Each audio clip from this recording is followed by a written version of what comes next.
Hello and welcome to the Sustainable After Interview series. My name is Jelena Tašić Pizzolato and I'm from Loomish SA, a Swiss investment management company.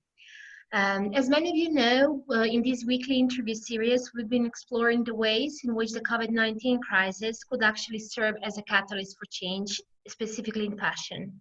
So each week we have been making conversations with entrepreneurs, brands, investors, and opinion leaders working in and around fashion sustainability. This is our final episode before we close down for the summer. So I'm very happy to present our participants for today. So joining us from Switzerland, we have Aike Festini. She's the CEO of LuckaBox, one of the finalists of our Fashion Innovation Award. Hi, Aike.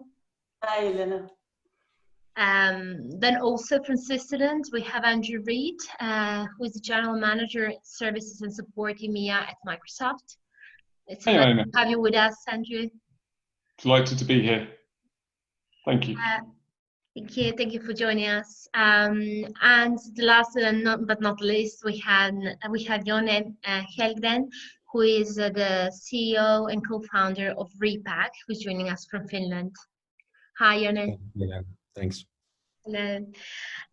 So I'm very pleased to have you all here, specifically because of the kind of careers, the rich careers you have had so far. So just as a means of introduction, perhaps starting with Andrew, if you could tell us a little bit more about what has brought you in your career so far where you are. And probably Microsoft doesn't need any specific introduction, but perhaps if you could tell us a little bit more about what you're doing when it comes both to startups and sustainability. Thank you. I think it's I'm fortunate. I'm an engineer. I'm a developer by background, and the truth of the matter is, I also have I apologise for which I have a very bad sense of humour. So actually, I have been in the industry for probably twice the number of years that I look like I've been in the industry for. I think the thing for me, if I was to define my career, is quite an interesting one. I've always gone and done things that interest me. I think it's we become very purposeful and we become very driven and we become very focused when we have the opportunity to create from my background, from a software perspective, we have the opportunity to create and to drive impact and to have purpose in terms of what we've done. And I've been very fortunate through my career, both prior to Microsoft and within Microsoft, to drive and deliver solutions for customers, for governments that have societal level impact. And I think that for me is when you see changes driven through actually projects that you run, programs that you run, and the impact that you have on society in general, I think it is a really powerful message. And I think that ties very much into some of the messaging that you will have seen from, or may have seen from Microsoft recently, in terms of, having companies having purpose, having an intent, having a need, and the rise of the purpose-driven organization. And I think that's very critical, particularly as we've transformed into some challenging times at the moment. It becomes around what's the purpose for the organization, what is the outcome that you're striving to achieve, and what's the impact going to be not only on your customers and your partners, but your customers' customers. And when we look at the startup landscape in Switzerland, I think that's very much, we see something replicating there. It's about actually what's the impact that we're going to have, not just in terms of enabling the startups, but the impact we're going to have in terms of enabling the broader group to understand how technology can be used in a transformative manner. So that's a little bit of a brain dump to start the process off. Thank you very much for this introduction, Andrew. I think it works quite well as a backdrop for all the discussions we're actually going to have today. And Jonne, perhaps you could tell us a little bit more about yourself and probably connect it to the impact that Andrew was speaking about earlier. Yeah, so I'm one of the founders of RePack, and RePack is a reusable packaging service company based in Finland, but working in over 20 countries at the moment. And how we came to found the company itself was that I personally have a sustainability background. I did a lot of carbon footprinting, ecological footprinting. And then I met up with two industrial designers, and we wanted to combine sustainability analysis on a like material level, on a systemic level already in the design phase.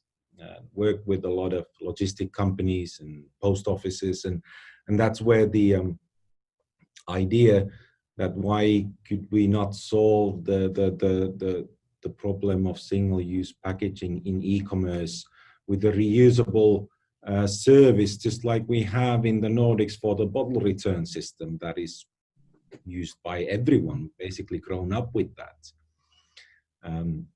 So we started as a design agency, combining sustainability and into an industrial design process, and that led to us to invent what then was a globally unique service, and now working mainly with just with fashion companies, offering a returnable packaging service for online retailers and brand owners everywhere in Europe and in North America. Thank you very much for that introduction. And I have a few questions for you later on, and we're looking forward to learning more about your expansion so far. That has been impressive from what I've seen. Just closing the first round of introductions. So Aike, it's really a pleasure to have you with us. Could you tell us a little bit more about yourself and about LuckaBox? Yeah, so my name is Aike Festini. I'm one of the founders of LuckaBox. LuckaBox is a digital freight forwarding platform for deliveries on the last mile. When we founded LuckaBox, we actually looked into how we can maybe not increase the traffic in the cities, etc., and create more warehouses. So we initially immediately looked into using existing infrastructures so as to help those couriers out there to actually use their capacity better while keeping the traffic at a similar level, let's say. We started out with using bike couriers only because we wanted to have a 100% green solution using water-powered servers, etc. So we've now increased the platform and the platform partners to a large fleet of also e-vehicles. But I also have to say that all of these logistics partners are not on our payroll. They're all professional courier and logistics companies, established companies who also try to be, or who strive to be socially sustainable as well, which you can only reach by avoiding salary dumping, and really pay them fairly, because logistics will always be a people business, even though it's technology driven. The people delivering the parcels for quite some time longer will be people who want to be happy and deserve to be paid fairly. So yeah, so our customers retail it's logistics industry as well, who are clearly mission driven. And I really liked how you said initially in the introduction, Andrew, about how companies should be purpose driven. I'm 100% with you there. It's, even though it sounds so logical, I still think it's a scarcity and it's often a farce. But yeah, so LuckaBox definitely tries to change the way supply chain is managed and looked upon. Thank you very much for this introduction, Aike. Digging deeper a little bit into the present situation, and we're all in a very particular moment this year. We have seen many areas of digital, of e-commerce, of retail thrive actually in the past 6 months, and we have seen many of them struggle as well. So there have been some very interesting dynamics happening in the market, and I was wondering, Andrew, if you could share with us a little bit more about your day-to-day. How have your business plan for this year changed on the go, and what's your main focus? It's been a interesting. I think we've seen lots of comments in the press around, you know, we've achieved what's taken 5 years in the past in terms of digital transformation has been forced through in 5 weeks. But it's been interesting both at a personal level in terms of the change around. We have watching people rapidly adapt to living in a connected world where you do everything virtually, which you hear people talk about the stress of the virtual meeting fatigue, because you lose that sort of social interaction buffer at the start and end of every meeting. No longer do people arrive in an office space, you know, hunt for the Wi-Fi passcode, find the power, plug the machine in, and then start the conversation. Everything is bang, bang, bang, bang, bang. So from that perspective, it's incredibly productive. But you know, I'm in a fortunate position. I work for a company, and I've been doing virtual roles for a long time now. That's an easy way to adapt to. But I think for other people, it takes time to get used to thinking that way, to operating that way. It's a very different way of working.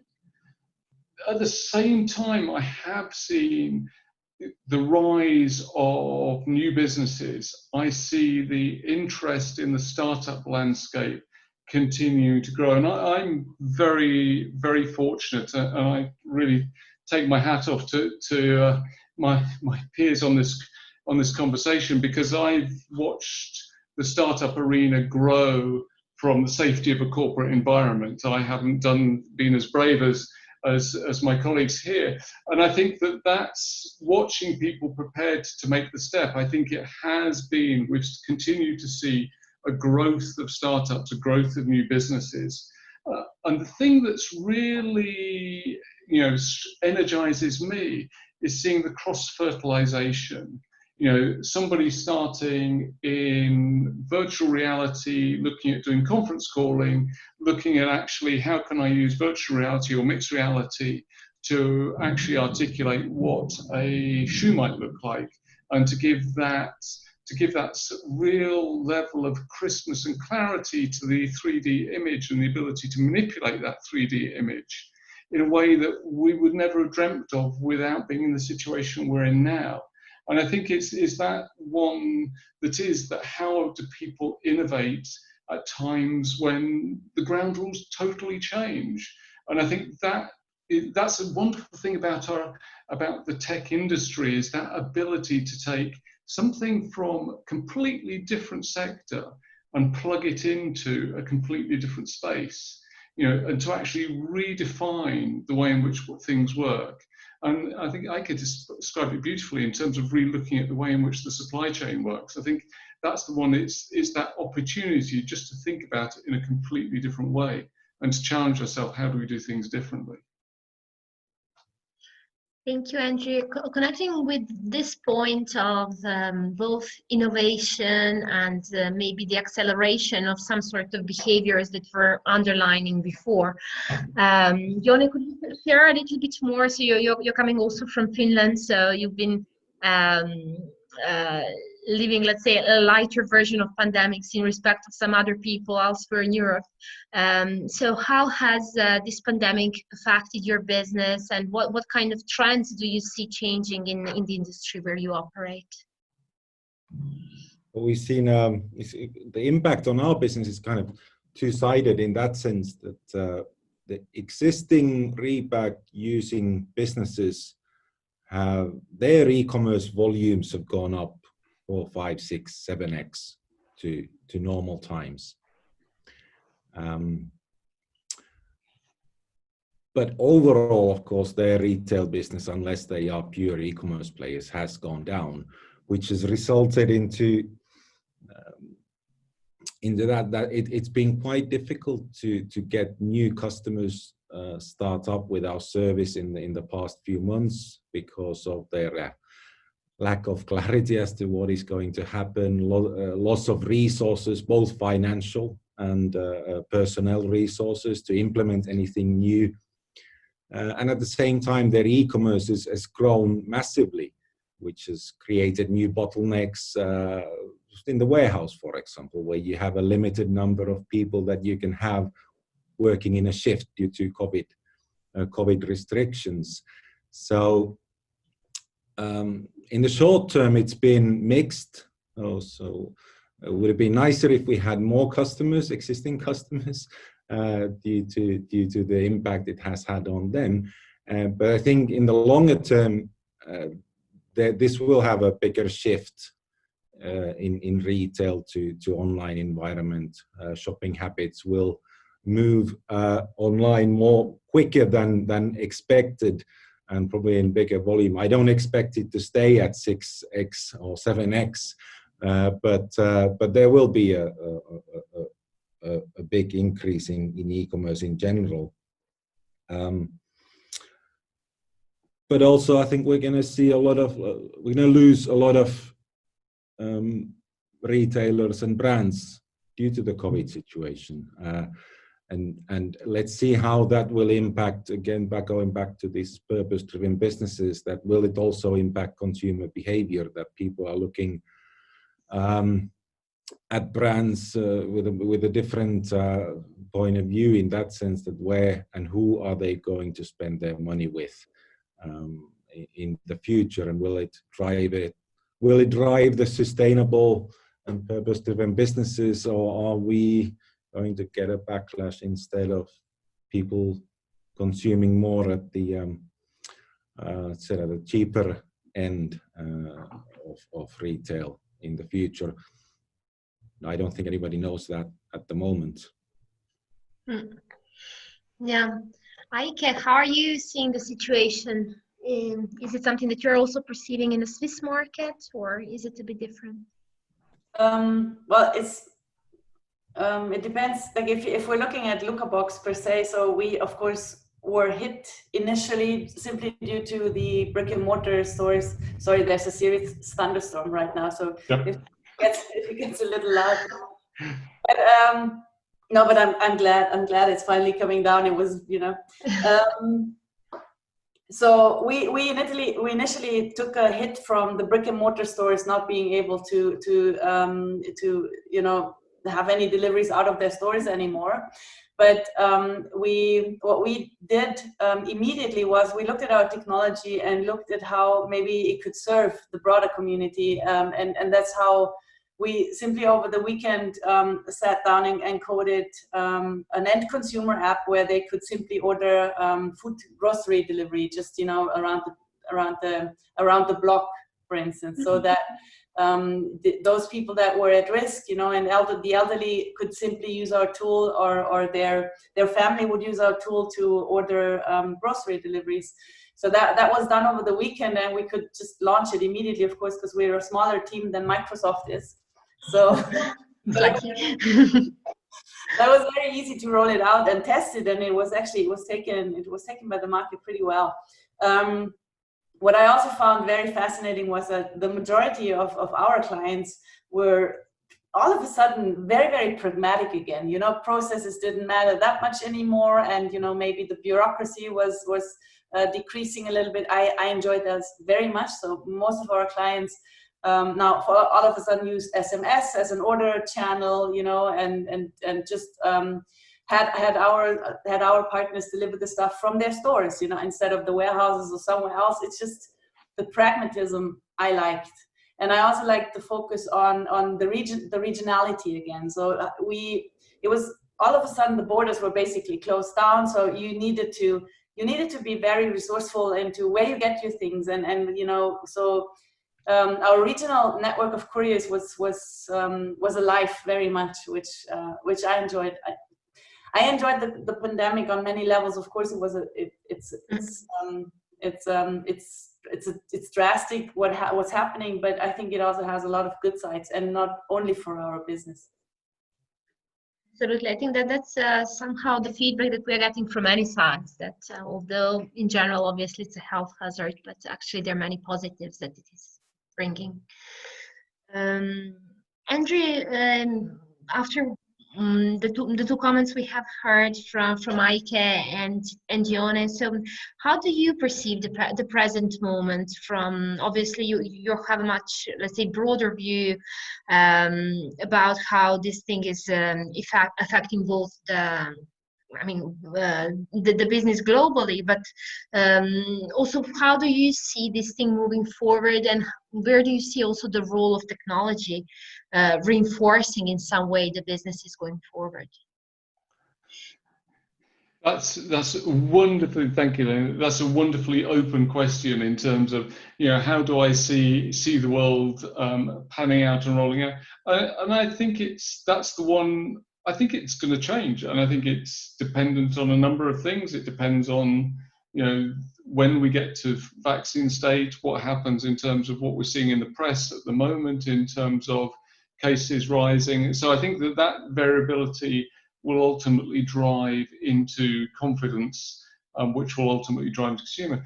I think there's something that Jelena mentioned that really resonated with me in terms of the whole piece around which brands sustain, around the purpose, but also the sustainability and that connection to the sustainability. And it will be interesting to see whether we, and I don't have the crystal ball that tells me the answer, but it'll be interesting to see whether we see a drive to quality or we see the drive for quantity, and that people lose, as Jelena described it, lose that desire for, in terms of the sustainability and the accountability back to the brands in which they invest. And I think that's going to be the interesting juxtaposition as we move forward. I think there is a change in terms of what we're seeing, and that people are, there is far more of a community focus. That one's very, very apparent. It is, you know, at a community level, it's great. At a national level, it starts to get interesting, but I think but there is that communities are far tighter. You see that in the trip to the local bakers, you see that in the trip to the local shops, that people are far more supportive of the local community, and that's a brilliant place to be. Ultimately, that's going to drive us to the right place. But in terms of what does it look like from a technology provides the fabric to enable the conversation to take place. It enables that reach to happen. It enables someone with an opportunity, with an approach based out of Switzerland, to connect to someone in Adelaide, or to connect with someone in Albuquerque, and for them to pursue that as a business opportunity. That's the purpose of the technology. The ideas that then light up the technology, then I defer to Aike and Jelena in terms of, because that's where the creativity really comes forward. Absolutely. So as an example of where creativity and technology meet, so Jonne, from what we have seen also from your application for the award, but also looking at your website and reading the resources, RePack is actually a great scale-up success story. Since you launched, you consolidated quite well in Europe across a number of countries. Last year, you launched in the US. You have worked with over 100 e-commerce players. So what have been the key drivers behind your success so far?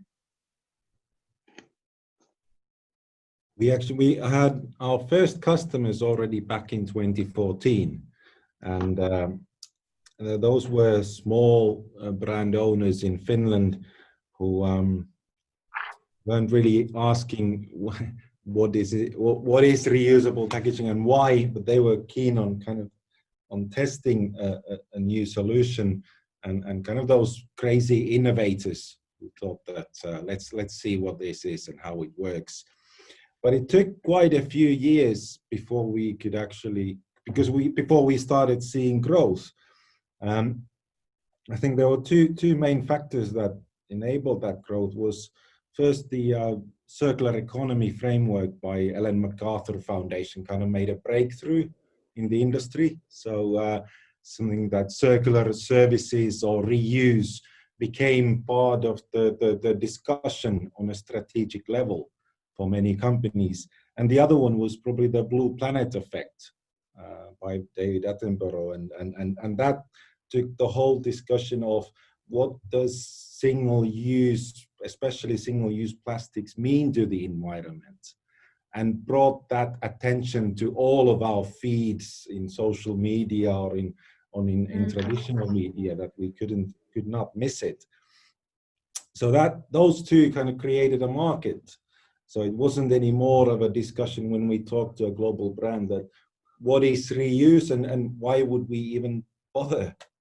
It became, they had their strategies in place to start reducing single use, and we were one of the very few who can deliver a service on an international scale.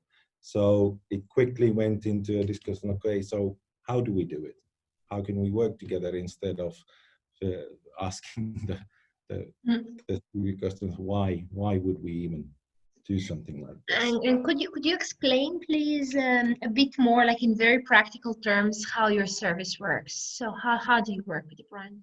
So we simply replace a single-use packaging at the warehouse of our customers. So from their perspective, nothing changes in the warehouse, except that instead of using a single-use packaging, they put it into a RePack bag, which is designed so that it folds into letter size when it's empty. So you can have even a bag up to 40 liters that can take up 3 shoe boxes. You can ship those to your customer in a returnable packaging. The customer then folds it into letter size and drops it into a post box anywhere in the world. And we know who has used it, so when it's returned, users often get a reward saying thanks for your RePack return. Here is, for example, a voucher for your next purchase, so or donation to a charity. So it's a way of investing into that customer experience while making it rewarding and sustainable. And just out of interest, have you found any kind of different national behaviors, that people from some countries are more conscientious about returning and some others are not? The returning is there we haven't seen that much of a difference, but we do see more interest into the service from the Northern European brand owners than from the South. But lately, especially the French market has been very active, because the French government decided they put some very aggressive targets to cut back on single-use packaging. Same in Canada, where last summer the Canadian government made a big policy change in cutting single-use plastic and packaging use. Thank you very much. It's an interesting field to watch. Aike, could you please tell us a little bit more about your success factor in a way? So you have started in Switzerland.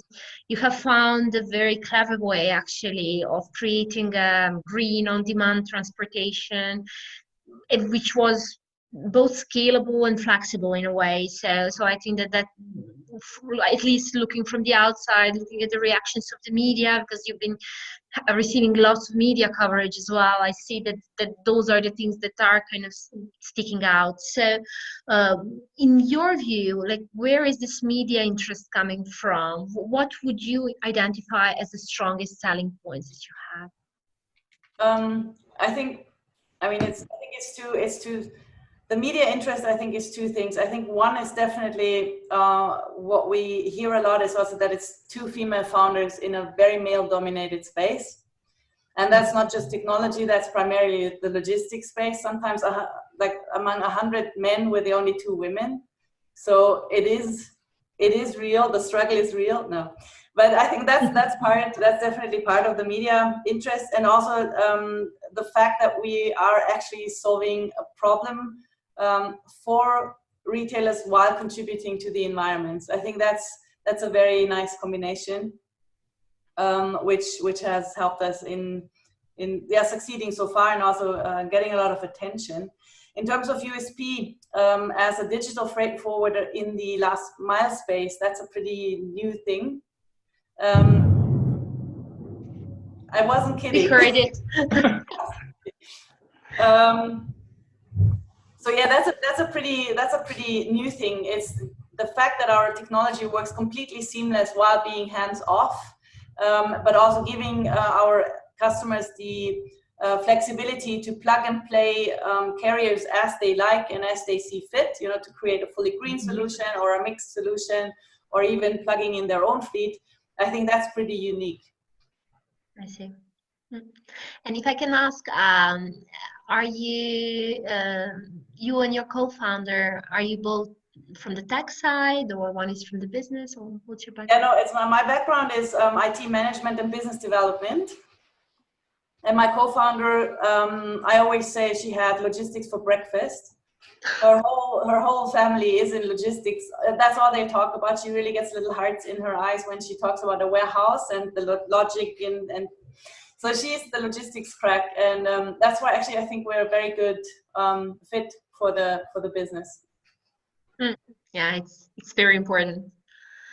So speaking about startups in general, and about maybe peculiarities of the Swiss market as well, that where female founders are also a rarity. So Andrew, out of quite a few activities that you are managing in Microsoft, you're also running the Microsoft for Startups program here in Switzerland. So could you tell us a little bit more about the program in general globally and what you're doing here in this country? With pleasure, and I think it's something that I've had the privilege of being involved with Microsoft for the past 18 years, is working with startups and seen us as an organization evolve the way in which we approach supporting and enabling startups. So I can go back to the time when it was all about giving away credits, giving things for free. And then you move into that classic space of no one really values what you get for free. I think we've moved beyond that into saying, well, actually, here is a infrastructure, here is a compute backbone with a global reach and a fabric that enables you to connect. But now we look to the startups to actually really light that space up, and giving them the support and enablement, not from just from a technical perspective, but also from a connection to a partner ecosystem that spans the world, from support in terms of protection around their IP, and from support in terms of connection with a global customer base. Because that's, I think, it's looking at the problem holistically to enable a startup to be successful is one of the key drivers around the program. And that's been very much the approach we've taken in Switzerland. It's not just a case of, here you are, here's some credits, and here's some credits, here's how to use them, how can we help you go to market, how can we help you sell, how can we help you grow your business, and how can we help you scale your business? Because I think that's the critical part. If it's just a technology for technology's sake, that gets you to a certain level. But the ability to move beyond that into actually building and growing a sustainable business and providing the support to do it, be it from a conversation about go-to-market strategy, be it from a conversation around actually how do you hire employee number 7 when all of the founders have worked together. You know, it's those type of conversations that help accelerate ultimately the successful growth of the company. And that's the thing that I'm particularly like about the program that we have now. And then we have a very active mentoring network within Switzerland to help ensure success. And then we have the ties through to Microsoft Research and through to other parts of Microsoft to enable the whole of the organization to come together to support. So it's, for me, it's a great privilege to work together with some very, very creative people, really challenging the industry and challenging the technology industry, but also challenging the way in which other industries have worked over time to look at different ways to actually drive things. And I think Aike and Jonne both got great examples of way in which they're challenging the norm and getting people to think in a different way, and the purpose and the impact with which they bring to that. Thank you very much for sharing that. And also I would recommend to all the startups that are following us to check out the program, because I personally took part in some of the events, and it was very motivating, I think, for the startups. It was very active, so it's worth checking out. Andrew, just like a detail, but given also your international experience, how do you perceive the Swiss startup scene? Because it's quite a peculiar one, actually. Which part of the Swiss startup scene? Do you mean the startup scene in Lugano and Ticino? The startup scene based in Vaud, or the one that's more around Zurich? Zurich and Zug, because I think there are three very distinct groups, and actually I think the potential is, from time to time we get it when we can bring startups together who are operating in similar and complementary spaces. I think that's when we really get it. I think the level of innovation that one finds within Switzerland is difficult to see it replicated somewhere else in the planet. And I think I see both, if some of the conversations I've just had today with startups who are really pushing the boundaries, not just on the planet, but beyond the planet in terms of the way they're thinking, is actually mind-blowing. I think the potential here is phenomenal.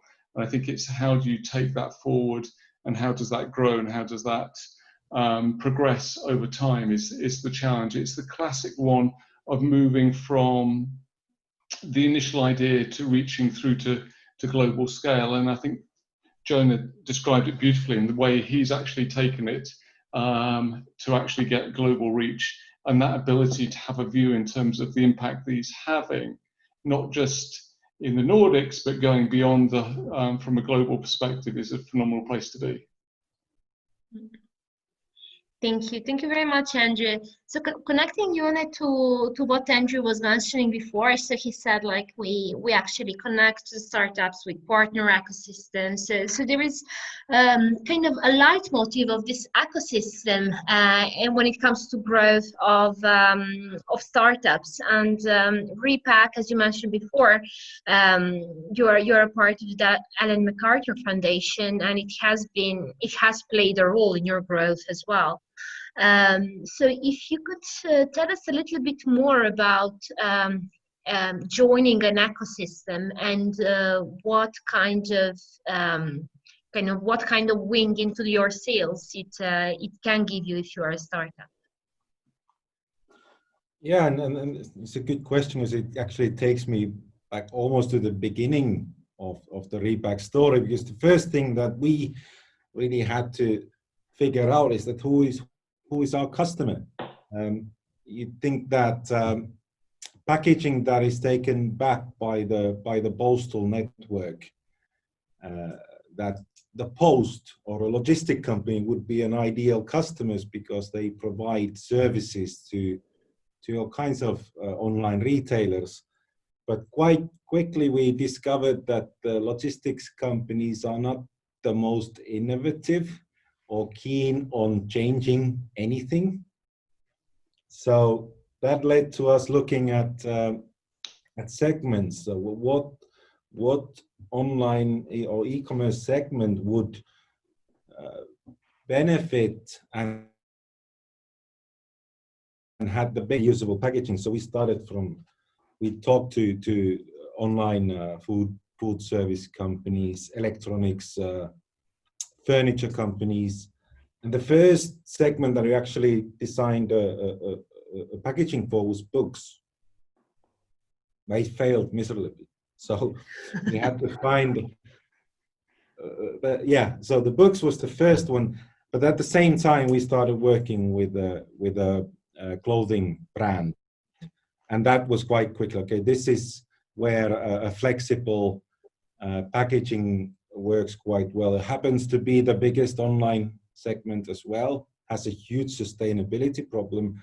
But our problem was that in Finland doesn't really have any brands to work with. So immediately we had to look at the market globally, and to start looking for be it accelerators or brands with a sustainable mindset. And that led to us into finding different organizations like Fashion for Good is an excellent example of that, Ellen MacArthur Foundation.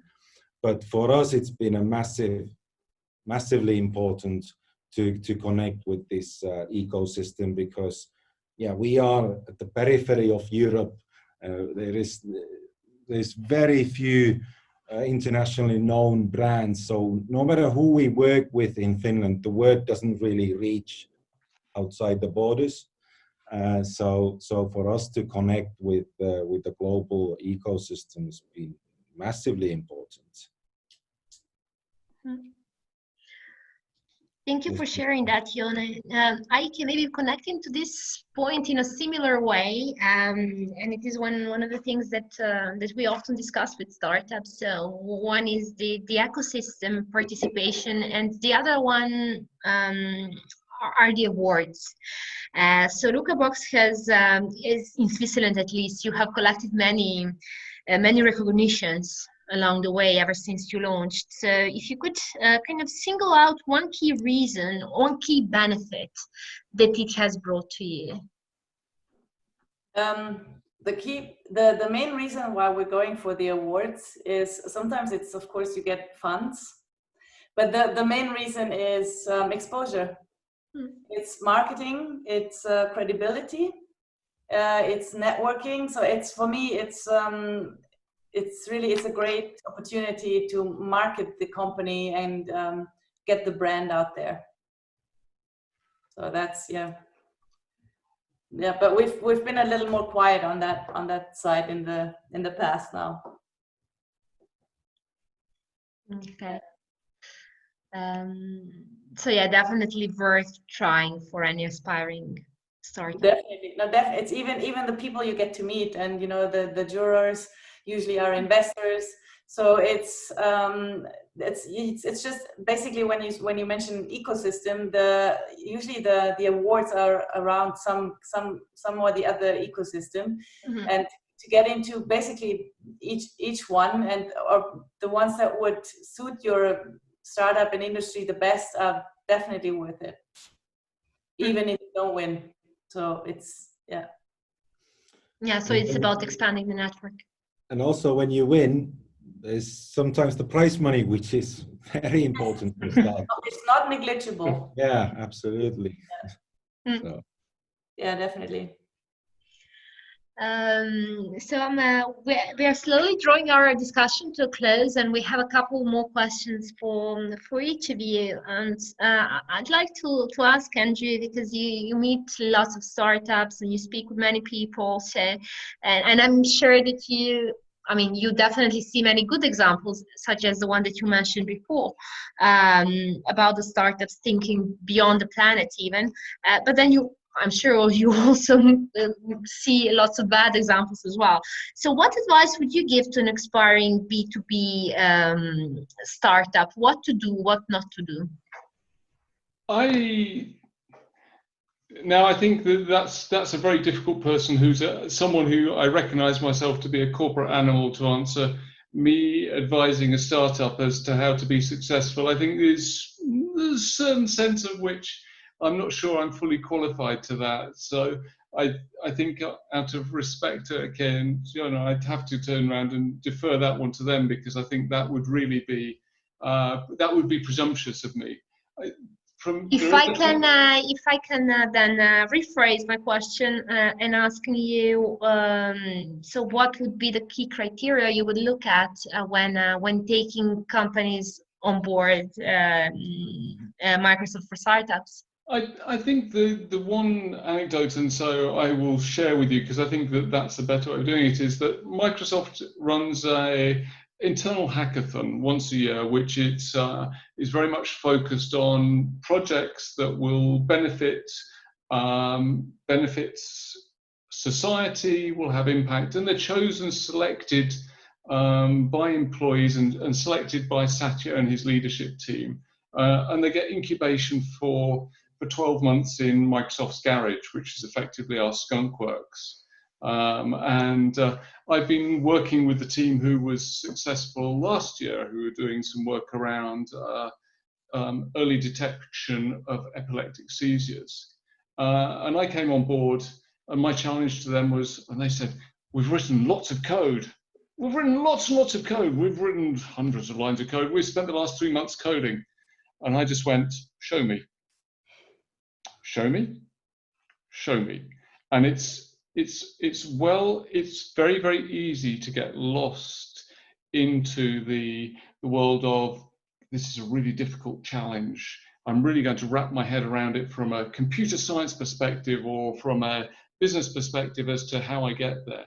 But there's never that drive to what's the minimal viable product? Where's the first example? And one of my key drivers for any software project I ever run anywhere near is show me the first build within the first week. It's not just we've started writing code. It's like, show me something that's demonstrable at the end of week 1. And I think that's the one that is, don't lose sight of, the sooner you can get something out there, the sooner you can get people giving you an opinion on whether they think it's good, whether they think it's bad, or how it should change. I think that is the key driver, is get things out early, test them, refactor. Anyone who criticizes is giving you feedback that's valuable and making whatever you're producing better. So that's my guidance, is go early, test lots, refactor and learn, and take any piece of feedback as an absolute gift, because you've got an emotional connection. If you incorporate anyone's feedback as you go through that iteration cycle, you've got them as a valued potential customer for a long time to come. Thank you, Andrew. That's very valuable. Jonne, I see you nodding. So, is it something that that also you found along your way as crucial? And also, what would you advise to someone that is maybe 5 years back on the path where you used to be? I think the startup ecosystem has developed and grown, like, and matured in its thinking a lot. So a lot of the things that the advice that you usually find for aspiring startup entrepreneurs is out there. Quickly Googling it, but what I would say is that, of course, you start assuming that you are solving a problem. Majority of startups are solving a problem for a customer. So you need to find those customers whose problem you think you solve and get them to talk to you. Most of them won't even talk to you.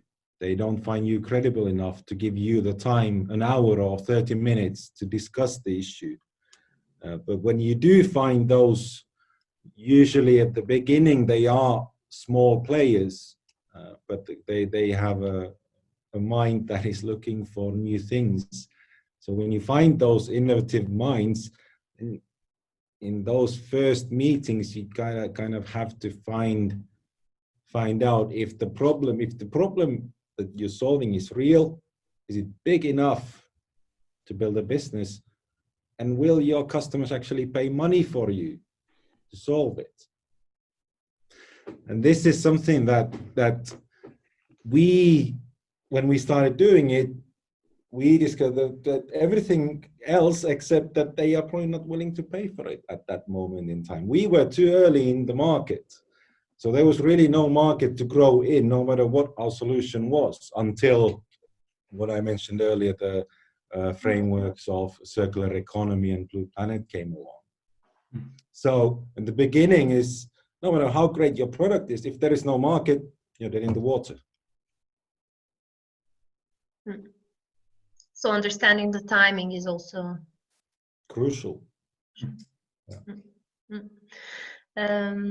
So Aike, the same question to you, but perhaps I'd like to ask you to also give us a reflection for female founders as well, as you mentioned that that you are quite peculiar in your position in working in logistics startups in Switzerland. So what would your advice be to future female founders entering the industry? I always find this question very difficult, to be honest, because I mean, my favorite question is like, so what's it like to be a female founder? And I'm like, I don't know what it's like to be a male founder. So it's, you know, I'm just a founder. It's hard to be female, but that's a coincidence. It's nothing I'm responsible for. So it's a very difficult question for me always. But to come back to what advice I will give, I'd actually like to talk, like I like Andrew's, coming from a large corporate like Microsoft and then talking about MVP, that for me is almost funny, because it's and then you heard Jonne saying about, yeah, you know, you need to go out and you talk to your customers, you need to get to talk to the customer. I mean, if Microsoft is this open, you know, that's great, but that's again, it's a scarcity. If you usually as a small B2B startup, you talk to the first corporates, it's a lot of leading them into what, you know, what is an MVP, and why don't we just try it? You know, let's just try it. It's it's not going to cost you much. Even, I mean, sometimes they ask you, okay, how much is it going to cost me? And I say, well, it's maybe $1,000, you know, like max. So, but that's not very common. I find it very challenging often for startups, because they need to start leading the corporates and supporting them into innovation while selling their product, given of course that somebody pays for it, Jonne. You know, I mean, that's always the biggest challenge.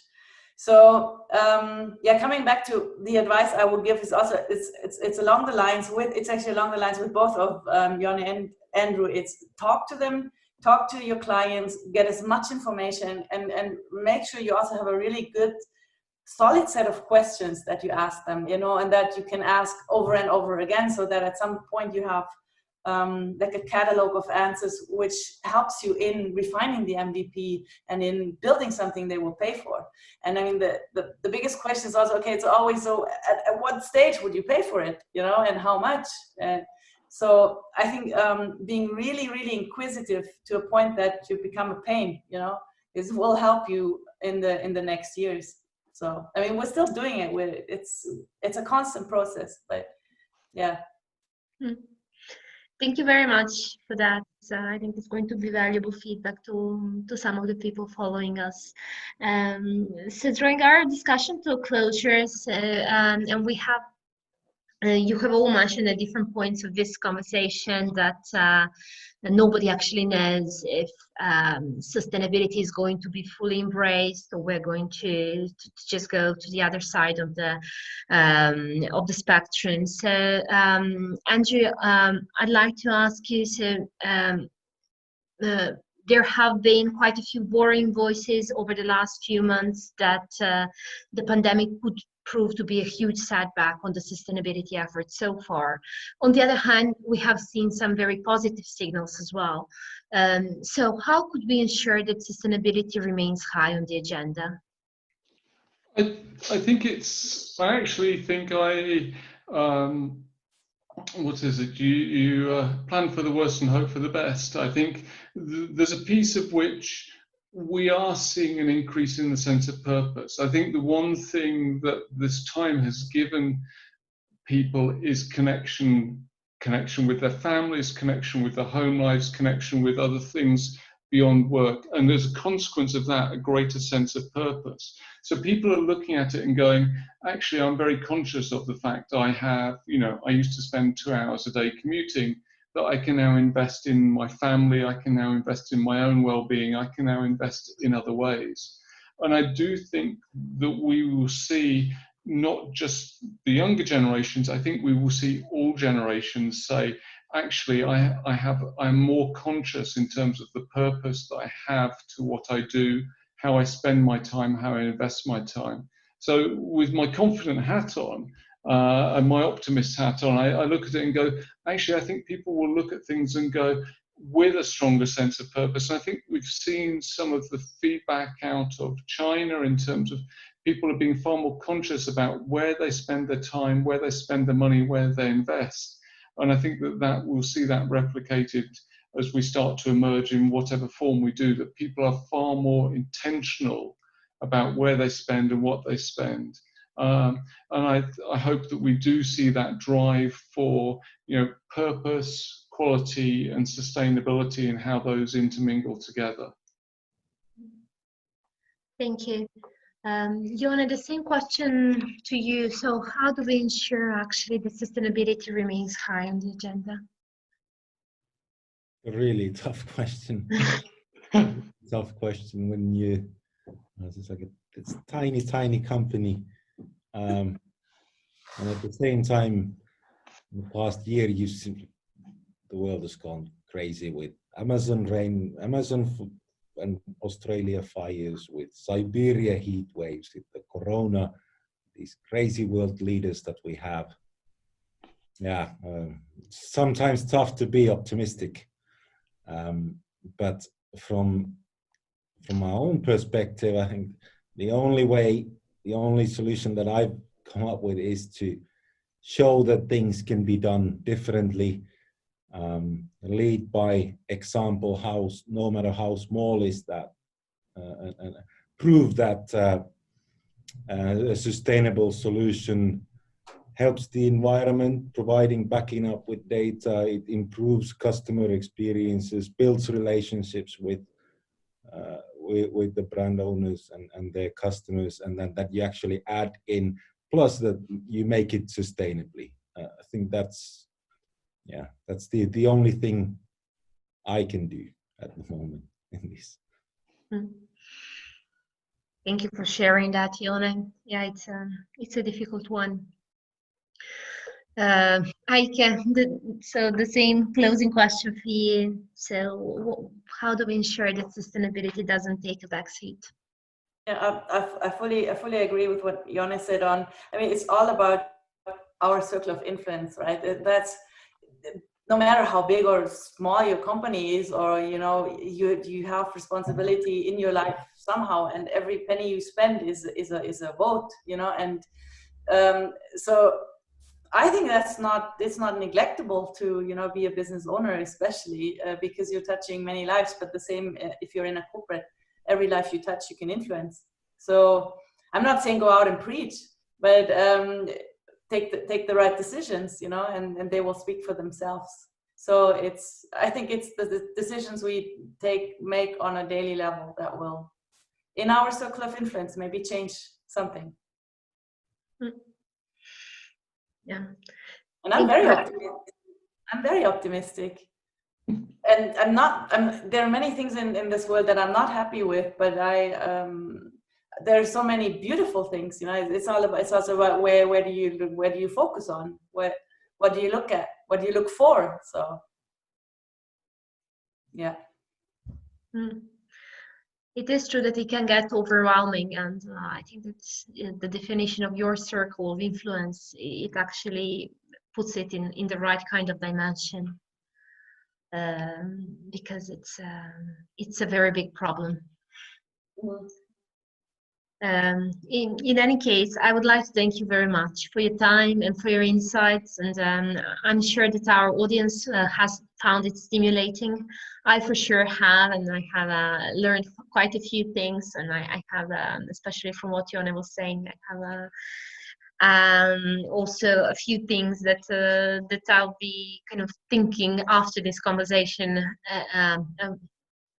as well. So for all of you watching us, as you know, we have been bringing these discussions weekly. We're going to make a summer break, and then we'll see you again in September. Anyways, for joining the conversation, please follow Loomish SA's LinkedIn page. Thank you very much, and have a great summer. Goodbye. Thank you. Bye-bye. Thank you.